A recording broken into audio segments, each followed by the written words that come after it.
Critically অসুস্থ তাদের জন্য একটা ভিসার ব্যবস্থা আছে। এই শিক্ষার্থী ইউরোপের অনেক কান্ট্রিতে যেতে চান, এরকম অনেক কান্ট্রি আছে যার ভিসা হয় আসলে ভারতে, মানে ভারত থেকেই ভিসাটা তাকে নিতে হয়, মানে বাংলাদেশে তাদের সেই ভিসা সেন্টারটা নাই। যেমন ধরা যাক পর্তুগালের ভিসা সেন্টার কিন্তু বাংলাদেশে নাই।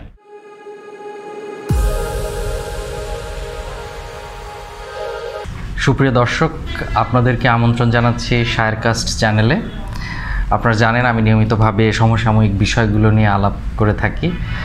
আজকে আমরা যে বিষয়টি নিয়ে আলাপ করব সেটা হচ্ছে, আপনারা নিশ্চয়ই অনেকে জানেন যে ভারতে এই মুহূর্তে একটা ভিসা জটিলতা চলছে, অর্থাৎ আগে যে পরিমাণ ভিসা প্রাপ্তি সংখ্যাটা ছিল সেই সংখ্যাটা এখন কমে গেছে এবং ভিসা দেওয়া হচ্ছে না অনেককে। যেটা সর্বশেষ আমরা নিউজের মাধ্যমে জেনেছি বা গণমাধ্যম সূত্রে আমরা জেনেছি সেটা হচ্ছে যে ভারতে শুধুমাত্র স্টুডেন্ট ভিসায় যারা যেতে চান তাদের ক্ষেত্রে একটা সুযোগ তারা দিচ্ছে এবং ক্রিটিক্যালি অসুস্থ তাদের জন্য একটা ভিসার ব্যবস্থা আছে। এছাড়া আর কাউকে তেমন একটা ভিসা দেওয়া হচ্ছে না। ট্যুরিজমের ভিসা তো একদমই দেওয়া হচ্ছে না। কিন্তু এই ভিসা না দেওয়ার বিষয়টা কিন্তু বাংলাদেশে একটা বড় ইম্প্যাক্ট ফেলে। আপনাদের মনে রাখতে হবে যে ভারত কিন্তু আমাদের প্রতিবেশী রাষ্ট্র এবং অনেক জায়গায় তারা কিন্তু অনেক এগিয়ে আছে। প্রথমত হচ্ছে যে আমি যদি বলি যে চিকিৎসার বিষয়টা যদি আসি, ভারতে কিন্তু একটা বিরাট সংখ্যক মানুষ চিকিৎসার জন্য যায় এবং আপনারা জানেন যে আমাদের দেশের চিকিৎসা ব্যবস্থার উপরে কিন্তু একটা অনাস্থা আছে। আমি নিজেও কিন্তু ভারতে 2 দফা গিয়েছি চিকিৎসা করানোর জন্য এবং আমার যে অভিজ্ঞতাটা কিন্তু সম্পূর্ণ ভিন্ন। মানে আমার কাছে মনে হয়েছে যে আমার দেশের চিকিৎসা ব্যবস্থা এবং ভারতের চিকিৎসা ব্যবস্থার মধ্যে পার্থক্য তেমন একটা নাই। তাদের ডায়াগনস্টিক সিস্টেম, আমাদের ডায়াগনোসিস সিস্টেম, এটা টোটালি ভিন্ন আমি বলবো না, প্রায় কাছাকাছি।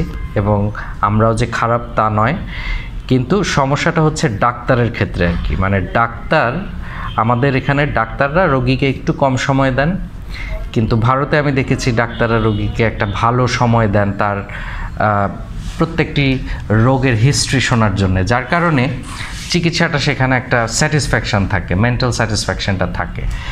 এজন্য কিন্তু প্রচুর মানুষ সেখানে যায় চিকিৎসার জন্য। আমি 2 বারে গিয়েই আমি প্রথমবার চেন্নাই গিয়েছি, পরের বার কলকাতায় গিয়েছি। আমি দেখলাম যে প্রচুর পরিমাণ বাংলাদেশি কিন্তু সেখানে যায়।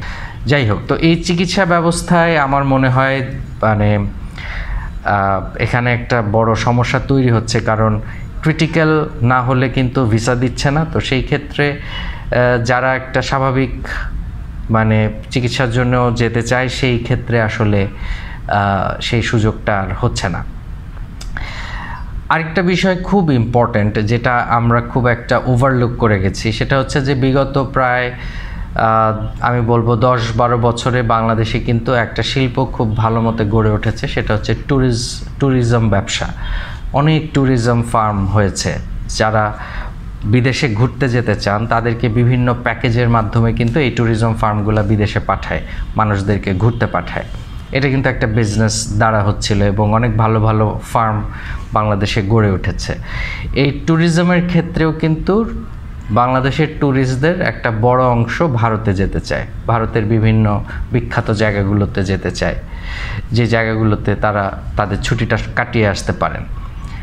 তার মানে ট্যুরিস্ট ভিসা বন্ধ হওয়ার কারণে আমি অনেককে দেখলাম যে উল্লাস করছে যে ভারতের ট্যুরিজম ব্যবসায় ধস নেমেছে। আসলে ভারতের অবশ্যই অর্থনৈতিকভাবে ক্ষতি হচ্ছে, বাংলাদেশ থেকে একটা বড় অংশ সেখানে যাচ্ছে না, কিন্তু বাংলাদেশেও কিন্তু অর্থনৈতিকভাবে একটা শিল্প, অর্থাৎ যারা ট্যুরিজমের ব্যবসাটা করে সেই ব্যবসায় কিন্তু একটা বড় ধাক্কা এসছে। আরেকটা ইম্প্যাক্টও আছে, সেটা হচ্ছে আমাদের এয়ারলাইন্স ব্যবসা। আমাদের দেশীয় এয়ারলাইন্স কিন্তু খুব একটা নাই, আপনারা জানেন। যে কয়টা আছে তারা ব্যবসাটা করছে, তাদের ক্ষেত্রেও কিন্তু ভারতে ফ্লাইট ব্যবস্থাপনা অনেকটা ধস নেমেছে, মানে অর্ধেকেরও কমে তাদের যাতায়াতটা নেমে এসছে। তারা যেই ফ্লাইটটা পাঠাতো ভারতে সেটাও কিন্তু কমে গেছে। একটা ফ্লাইট তো আমি দেখলাম যে মানে এয়ারলাইন্স তো আমি দেখলাম যে বন্ধই করে দিয়েছে ভারতে, সেটা হচ্ছে নভো এয়ার, বাংলাদেশের একটা এয়ারলাইন্স কোম্পানি, তারা অলরেডি বন্ধ করে দিয়েছে ভারতে, তারা আর কোনো ফ্লাইট পাঠাচ্ছে না। অর্থাৎ ফ্লাইটেও একটা মানে আমাদের এই শিল্পটাতেও, এয়ারলাইন শিল্পেও কিন্তু একটা বড় ধাক্কা এসছে, এটাও কিন্তু ব্যবসার একটা বড় ইম্প্যাক্ট।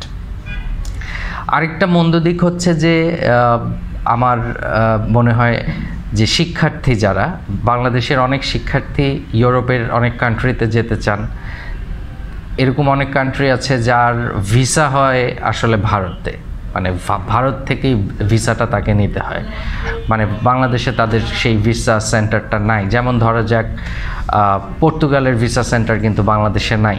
আপনি যদি পর্তুগালে পড়তে যেতে চান বা ঘুরতে যেতে চান, আপনাকে কিন্তু আগে ভারতে যেতে হবে এবং সেখানে ভিসা সেন্টারে গিয়ে আপনাকে ইন্টারভিউ ফেস করতে হবে। আমি বিবিসির একটা রিপোর্টে দেখলাম যে একটা মেয়ের কথা বলা হচ্ছে, সে অনেক চেষ্টা করেছে, তিনি যাবেন হচ্ছে রোমানিয়াতে পড়তে, অনেক চেষ্টা করেও তিনি যেতে পারেননি। পরবর্তীতে তিনি ভিয়েতনাম গিয়ে ভিসার ইন্টারভিউর জন্যে সেখানে গিয়েছেন আর কি, ভিয়েতনামে গিয়েছেন। অর্থাৎ স্টুডেন্টদের একটা বড় ইম্প্যাক্ট এখানে তৈরি হয়েছে, কারণ স্টুডেন্টরা কিন্তু টিউশন ফিস দেয় বিশ্ববিদ্যালয়গুলোতে। সেই টিউশন ফিসে আপনার যদি ভিসা রিজেক্ট হয়, তাহলেই কিন্তু অন্তত আপনার সেই টিউশন ফিসটা আপনি ব্যাক করতে, মানে ব্যাক পাবেন, একটা সার্টেন অ্যামাউন্ট অফ মানি তারা কাটবে, কেটে আপনাকে ব্যাক করবে। কিন্তু আপনি ভিসাই ফেস করেন নাই, সেই ক্ষেত্রে কিন্তু এখানে একটা অর্থনৈতিক জটিলতা তৈরি হয়। তো এই সমস্যাগুলো কিন্তু আমাদের হচ্ছে ভারতের ভিসার রেস্ট্রিকশনের ক্ষেত্রে। কেন হচ্ছে সেটা নিশ্চয়ই আমরা অনেকেই জানি। এখানে একটা উভয় দেশের একটা অনাস্থার জায়গা তৈরি হয়েছে। সেই অনাস্থার জায়গাটার কারণেই ভারত ভিসা অনেকটা বন্ধ করে রেখেছে বাংলাদেশিদের জন্য। আমার মনে হয় সরকারের তরফ থেকে খুব দ্রুত এই জায়গাটাতে ওপেন করে দেওয়া উচিত, কারণ প্রতিবেশী রাষ্ট্র কারোর সাথে আমাদের এত মানে আমি বলবো যে দূরত্ব রাখাটা ঠিক নয়। তারা আমাদের প্রতিবেশী রাষ্ট্র, তারা যেমন আমাদের অনেক কিছুর উপর নির্ভরশীল, আমরাও কিন্তু তাদের উপরে নির্ভরশীল। তো সরকারের জায়গা থেকে আমি অনুরোধ করব যে এই সমস্যাটাকে আমরা যেন দ্রুত মিটিয়ে ফেলি, তাতে করে আমরা যেন কোনো ক্রাইসিসে না পড়ি। কারণ অর্থনৈতিকভাবে এমনি আমরা একটা বড় সংকটের মধ্য দিয়ে যাচ্ছি, তার মধ্যে যদি এই যে এয়ারলাইন্স বিজনেস বলেন কিংবা পর্যটনের ব্যবসা বলেন, এই ব্যবসাগুলো কিন্তু একটা বড় হুমকির মুখে পড়বে সামনে। প্রচুর কর্মসংস্থান কিন্তু হচ্ছে এগুলোর মাধ্যমে, এবং যারা বিদেশে পড়তে যায় তারাও তো একটা বড় অংশ, যারা ওখানে পড়েন, পার্ট টাইম জব করেন কিংবা পড়াশোনা শেষ করে চাকরির জন্য তারা অ্যাপ্লাই করবেন, তারা আমাদের দেশে আবার রেমিটেন্স পাঠাবেন। অর্থনীতির সাথে কিন্তু এর একটা বড় যোগসূত্র আছে। তাই আমার অনুরোধ থাকবে খুব দ্রুত সরকার যেন এই ব্যবস্থাটা নেন এবং এই দূরত্বটা কমিয়ে ভিসার অ্যাভেলেবিলিটি যেন সুযোগ তৈরি করে, মানে ভিসার অ্যাভেলেবিলিটির জন্য যা কিছু করা দরকার সব কিছু যেন সরকার করে। আপনাদের সবাইকে ধন্যবাদ জানাচ্ছি। যাওয়ার আগে আমি বলে নেই যে শায়ারকাস্টকে আপনারা সাবস্ক্রাইব করুন এবং আপনার মন্তব্য দিন, আপনার ভালো লাগা মন্দ লাগা আমাকে জানান। সবাই ভালো থাকবেন।